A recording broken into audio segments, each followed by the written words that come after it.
I'm here today to talk about chocolate because I like it. I've been in the chocolate business now for about 25 years.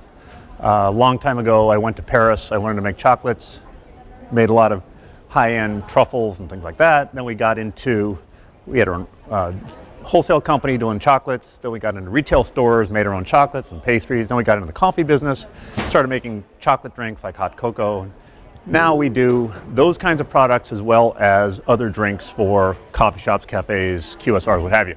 But because I've spent so much time in the chocolate business, I really have a soft spot for it, and I like talking to people about where chocolate comes from, how it's made, how it's processed. I know you guys are pros, so I'll make it brief because I'll let you ask questions that you might have. I've got a feeling you're probably going to know most of what I'm going to be talking about anyway. But I'll assume you guys have seen Cocoa Pods. This one actually I've had for over 20 years. Way back when you weren't allowed to get Cocoa Pods into this country, and had to get it through the Department of Agriculture, and brought it into this country. What I did with this one, which is kind of a testament to how it'll keep, is I actually baked it in my oven to dry it out completely, and it's kept, like I say, pretty impressively for 20 years. And of course, since you guys are pros, but obviously, right, cocoa beans. You guys all know the process of chocolate, I assume. Beans getting roasted, ground, all that stuff. I don't need to bore you with that. Fine. So what I was going to talk about today, which is not going to apply to you at all, so we'll have to make it up, is about using the products in beverages. And one of the things that we're seeing as a trend in beverages was the idea of taking single origin cocos, which are becoming a little more prevalent now than they have been, and trying to marry and match those with coffees.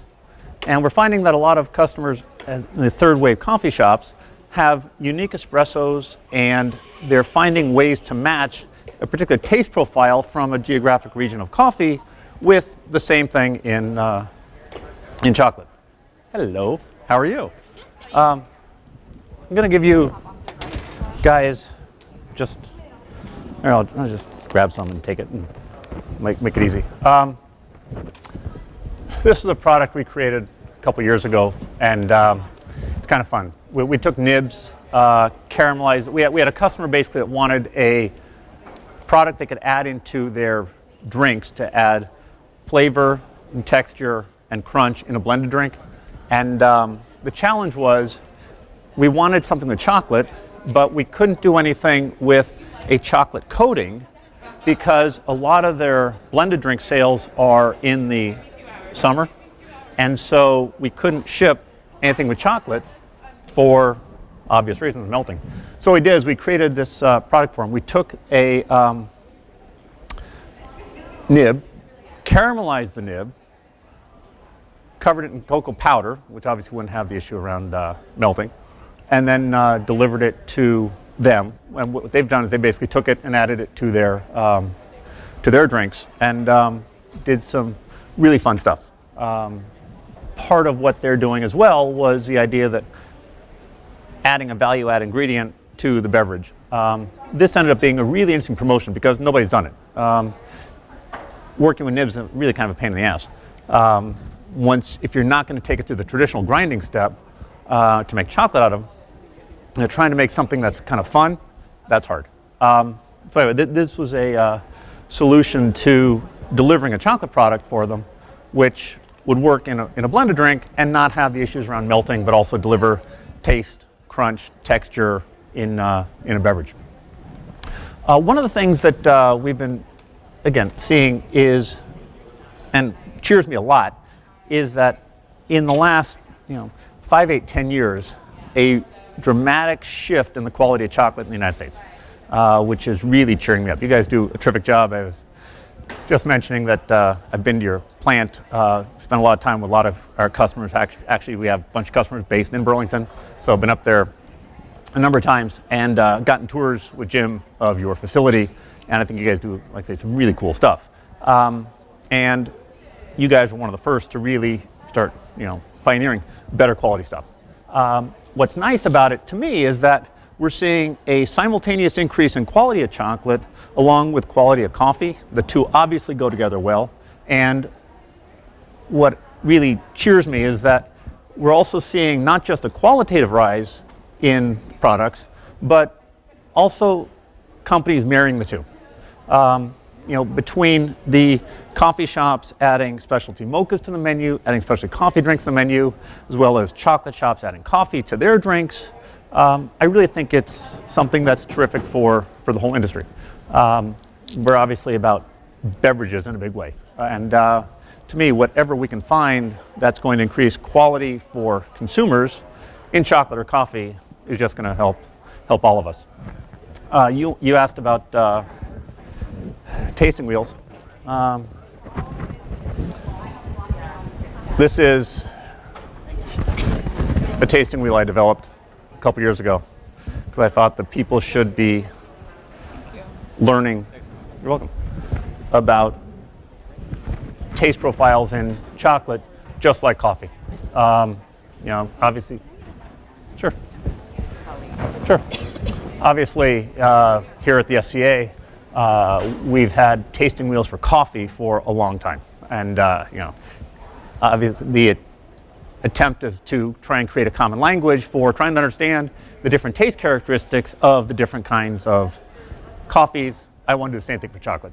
And so this was something that we created a couple years ago, which I wanted to give to customers, because what we find is, especially in the coffee industry, there is a lot of knowledge around coffee. Coffee cupping happens with frequency.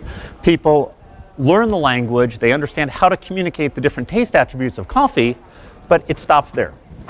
And because the most popular drink in a cafe is often a mocha, to me, and I'm from the chocolate side of things, I want that communication to continue. I want people to be able to communicate from behind the counter to their customers exactly what they're enjoying.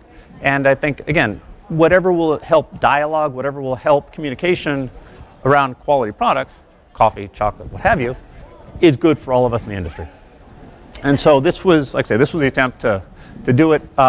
What's been fun is I've done a number of single origin chocolate tastings with the wheel for people and groups. There are 5 that I like a lot. The ones I've used, which I think are interestingly distinctive in chocolate, are Papua New Guinea, Sao Tome, Venezuela, Madagascar, and I've got one from Asia. And as you guys know, obviously depending on where the beans come from, you're going to get different flavor characteristics, different taste profiles, and this was just a way to, again, try and educate people that just like coffee, you get different flavors, different tastes in chocolate, depending on where the beans come from, how they're processed, and the rest.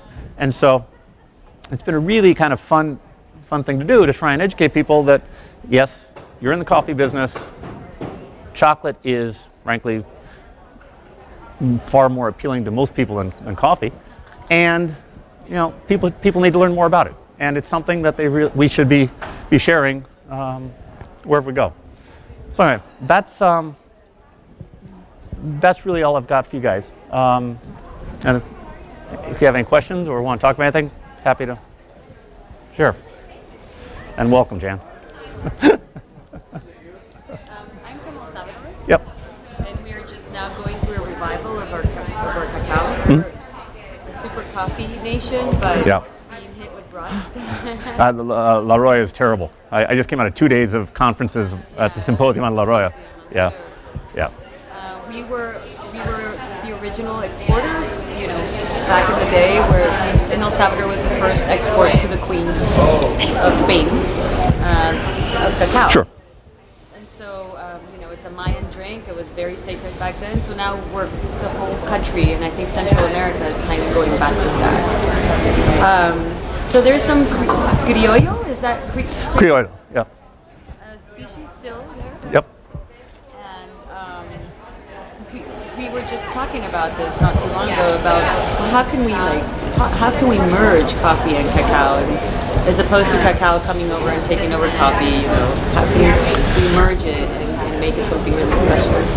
So this is really interesting that you're saying that. I think it's definitely happening. I mean, again, I think it really speaks to quality, first and foremost, as we see coffee shops really speaking to beverages, and clearly consumers have said they want to have a place and a beverage they can enjoy. And like I say, having been doing this now for 25 years, it's certainly here to stay. And I think that one of the things I find interesting is that the processing is similar up to a certain point. You know, you've got pods, you have beans, they get picked, they get dried, they get roasted, ground, and then you get a divergence, obviously, with cocoa and coffee. But I think as long as we keep offering quality products, we're going to be able to innovate and create new products for customers to try in cafes or in chocolate shops offering beverages. I mean, the trend for us for 20 years has really been just going like this. More and more companies are just adding more and more flavored beverages to menus. And so I'm, you know, having heard about La Roya, you know, it's a huge problem, clearly. And for the next 2 or 3 years, I don't think anybody knows what's going to happen to the coffee exports. And I think that having other stuff is going to just help immensely. I mean, you know, for those of you that don't know about La Roya, La Roya is a leaf rust that's affecting the coffee plants in Central America. And it's really, Mexico and Central America primarily, and it's devastating the crop. Countries have literally declared national emergencies, state of emergency. Had one Guatemalan farmer speak. Were you at a symposium?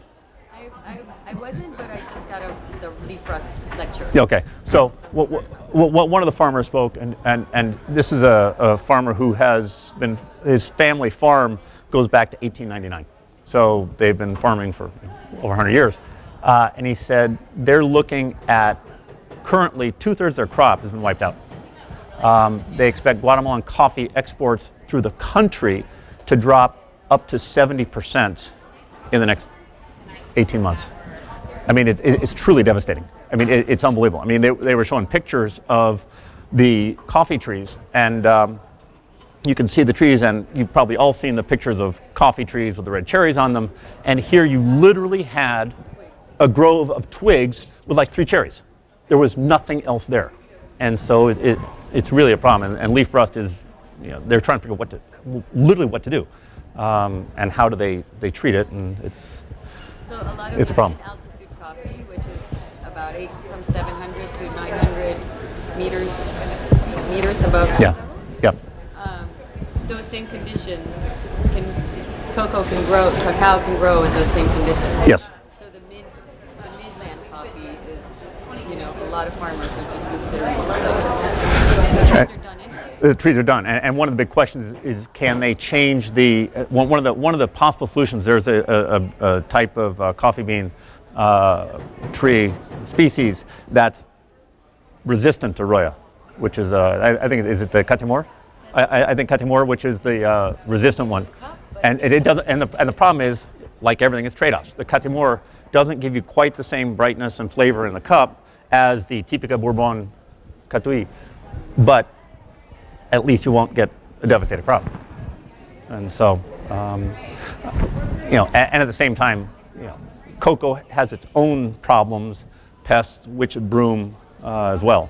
And so it's not immune either, although more research has been done to try and prevent the outbreaks of pests and fungus on cocoa than on coffee. They've been more successful, nothing else. But so we may go into a cocoa producing nation. It would be great. I mean, it would be great to see. I mean, one of the things that has been nice to see is that when I got into this business, there were 6 companies that basically processed cocoa beans into chocolate and chocolate products.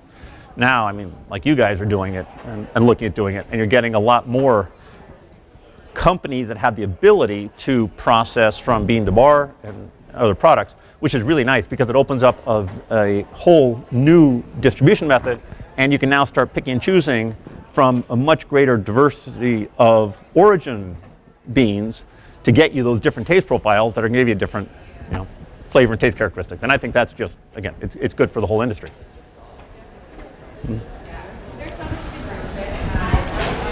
Anything else from you guys? No, did I hit it for you? All right. Appreciate it. Thank you. If you guys want to go over, we're doing. They're doing some drinks. We have one of our products is a single origin chocolate sauce using cocoa from Ghana. We work with a company there that has a cocoa powder that's processed actually in country, which is a little bit unusual. Obviously, most chocolate products tend to be processed not in the country of origin of the beans. It's a classic extractive commodity problem. And this product's actually processed from the farms in Ghana. They pull the beans, and then that's actually processed into chocolate and cocoa powder in Ghana. And anyway, so we bring it over. We've created a chocolate sauce for drinks using a Ghana chocolate syrup. And it's interesting because, again, it's a different taste profile than a normal, than our other chocolate sauce, and it just marries differently with espresso. Again, neither good nor bad, just a different taste profile. And feel free to go over and try some.